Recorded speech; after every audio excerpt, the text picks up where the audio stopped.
We're going to make this right now.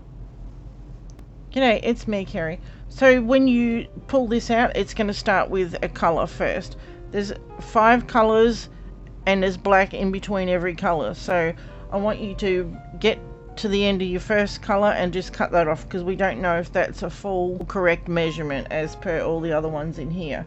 So when you do that, cut the first colour off, make sure you leave a little bit of the colour before your black, like so.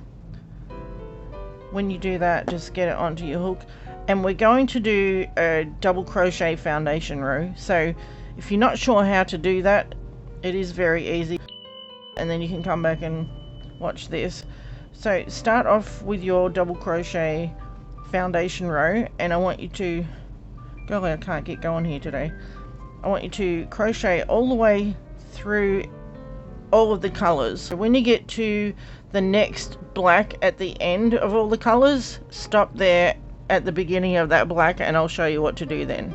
So I have crocheted the double crochet foundation row all the way through the black and all of the colors here, and so now every now and then I'll get one that's like this. It's a little bit smudgy, but it's more green than it is black, so I'll call it a green. Some people get thingy about that, and I quite honestly don't care if there's a little bit of, see, this one's a little more obvious. It's smudgy here, but it's very black here. So, but what you want to look for is how many double crochet stitches you've gotten per color and per black section. I'm using a 5mm hook. I often use a 6.5mm hook, but I think, let me show you this is where I am on this one.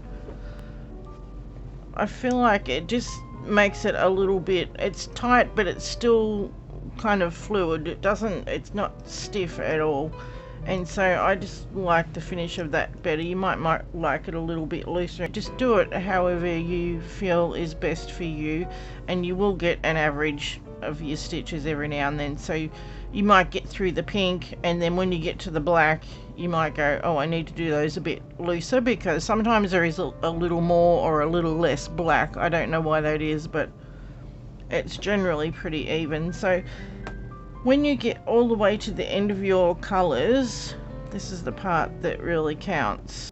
Now we've gotten all the way through the colors, and we are at the last section of black, and that's it. So what I need you to do is halve this count. My count's 24, so I'm going to do 12 plus 2. Alright, I've gotten to the end, and I have 12, which is my half count, plus 2.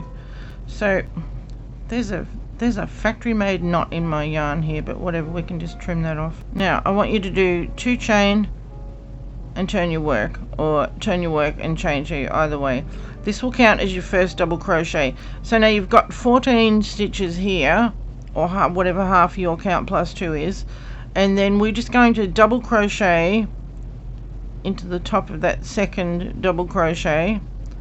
Now we're going to finish off our count. In my case it will be 24. So now I have 17, 18, 19, whoop, I'll slow down a bit for you, 20, 21, 22, 23, 24. So I've continued on with my 24 count and just repeated. Some of them you're going to have to tighten your tension up a little bit, some you'll have to pull out a few and make it a little looser. And now you just need to go back and forth. There's really nothing more to it. Go backwards and forwards until you have completed a whole round of this pattern, and don't worry if you see this happening. If you've got black on black, or if you've got, or is it blue on blue, because as you'll see, it's supposed to happen here.